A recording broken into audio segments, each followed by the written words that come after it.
And I'll call on stage again Dr. Arun Singh, our Global Chief Economist, Dun & Bradstreet. And he has a very insightful view on startups as a whole when it comes to the global scenario as well as the Indian scenario. And I'm very sure you will get a lot of insights on where the country is moving, where the economy is moving. And I'm looking forward to your session, Dr. Arun Singh. Over to you.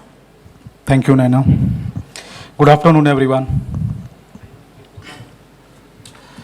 So I know it's very low energy, and so low energy means I can speak for 45 minutes because I have a slide for 45 minutes. And if he doesn't want me to speak for 45 minutes, I need energy in the room. So, I mean, I'll again say, good afternoon, everyone. Oh, that's better, but still not. So I can take 10 minutes at least. Okay, good. And, some of my slides have some of the trivia. And if you are sitting, that's great. If you're standing, then that will be very difficult to answer. So I would request all the people who are standing backside, they can take a chair, because I don't want you to struggle for a chair when the trivia is going on. So can I request, please? It's very interesting trivia. See, no one is interested in trivia. Maybe they are having a connect with the VCs. Right? Okay, good, thanks. So let's move on. And I know since morning we had multiple conversations talking about how we can scale, how we can sell, and how we can make the business sustainable. Various perspective we have. I think the great things happening, and I know Dr. Christopher said that we are 7% of the global. That's great to know. And let's ensure that how we become a 17% or 27% going forward. But there's some perspective I have, some of the theoretical perspective, which basically bring in where we stand. And some of the challenges which you said last 2 years, that basically providing a, what we call the constraint for the sustainable or scalable business. Multiple things, but we just want to narrow down a couple of things. So it's good to be aware of, because I think there are internal pressure, which we all know. Some talk about the talent, some talked about operations, some talks about where to focus, where not to focus, but the core remains the same, which everyone should be knowing.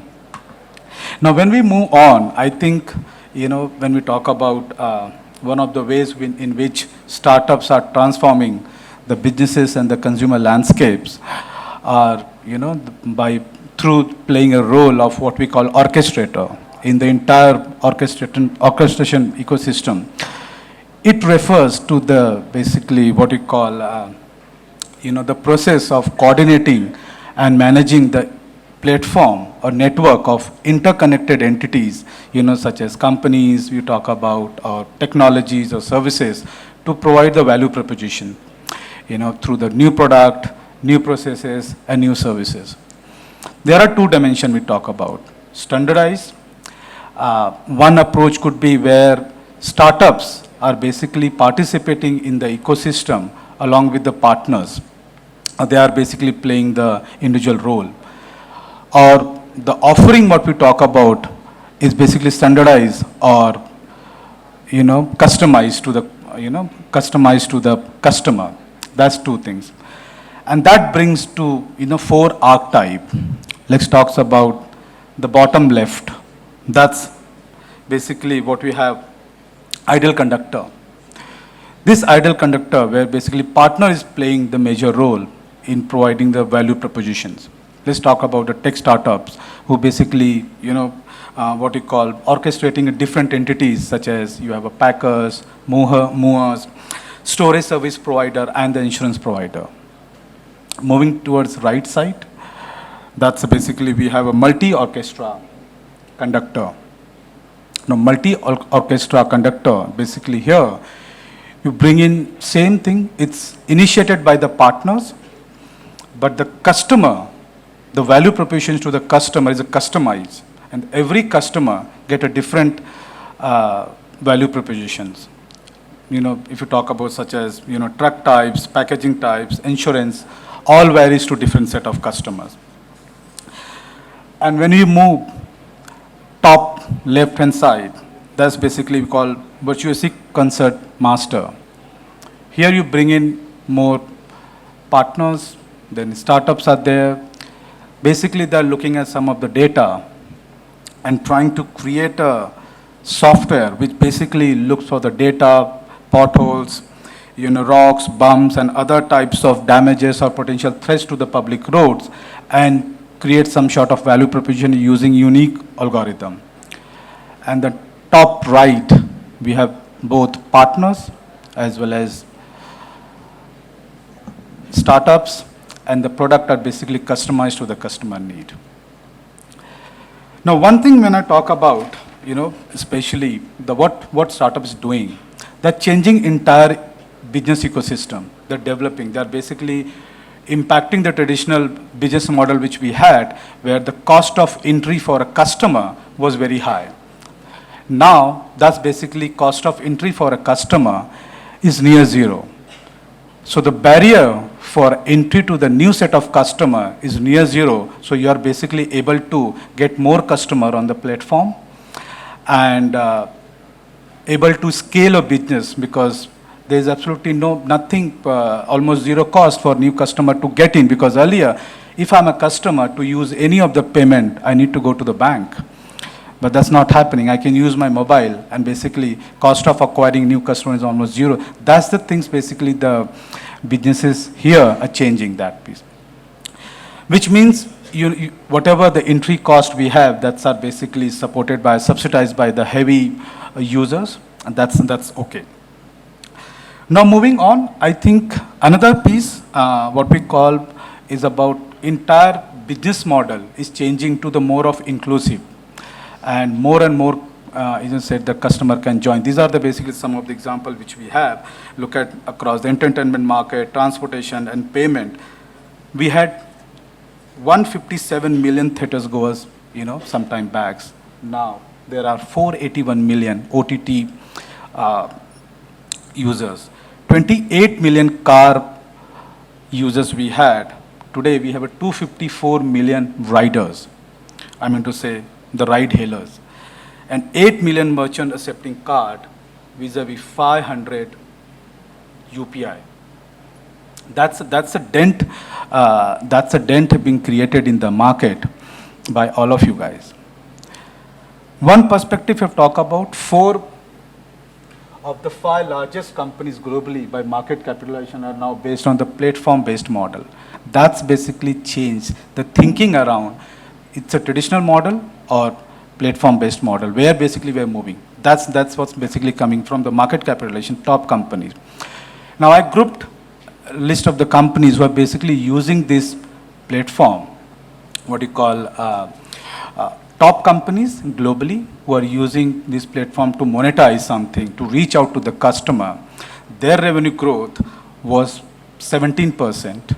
Then the top companies in the S&P 500 was using the traditional model still. They are basically just 5%. Of course, some of you can say that this development happened during the pandemic because we have changed the shift in the pandemic. But 2023, if you see, that gap still exists, which means this change, what we can see on the ground, is not for a chance. Actually, there is a structural change happening, and they're staying. That's good news for us. No, but that's all the good story. That's all the basically good things all of us know. But unfortunately, when we talk about global comparison, when we talk about the global ecosystem ranking, we know, we just heard statistics 7% globally, but unfortunately, we are the last. Of course, there are many countries after the India, but deliberately chosen to show that what is a basically half empty glass we need. We travel a journey. We may be rest of all the world behind us, but there are country ranking is not great. Of course, there are some countries we can talk about. We have China, UK, other countries basically ahead of us, but that's a problem. That's a basically problem when you talk about scalable or sustainable piece.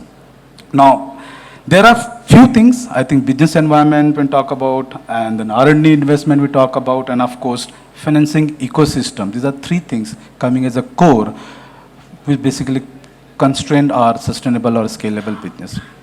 Business environment, of course, the government can basically act. I know they are doing their job, and probably they'll help all of us to create those better business environment going forward. That's how I think you might have heard in the morning, Avinash talking about the business stability. Political stability is very important when you talk about the business stability. That's basically our expectation. But other factor when you talk about R&D investment, if you look at R&D investment today, again we are right-hand side, last country. Of course, we traveled a journey. That's great. We basically made progress.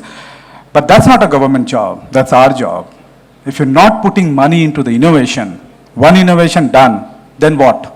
It's not going to sustain for some time. Someone else will come in, and we all know what happened to Kodak.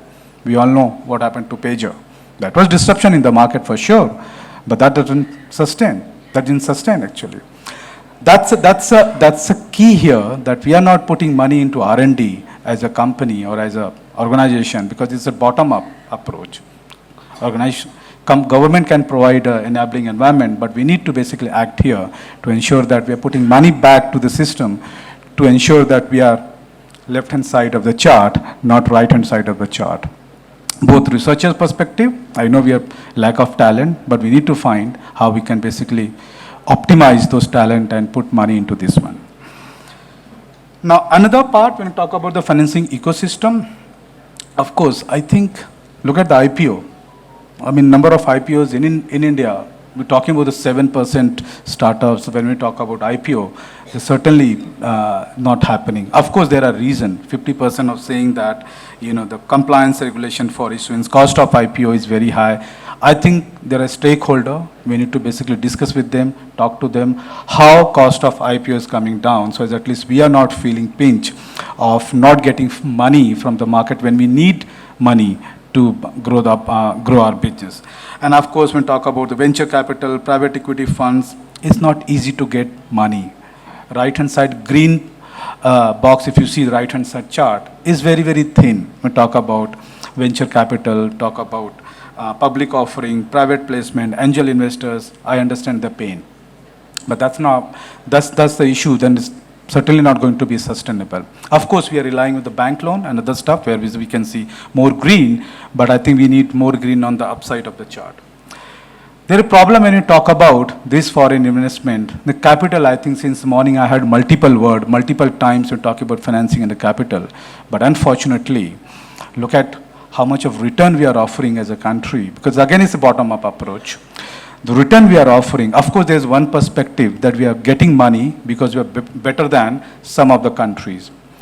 Other perspective, that we're not going to get sustainable money because you are behind some of the countries. Why any foreign investment will willing to put money into the Indian startups or Indian ecosystem or Indian companies when they are getting better return in some other countries? That's a concern here.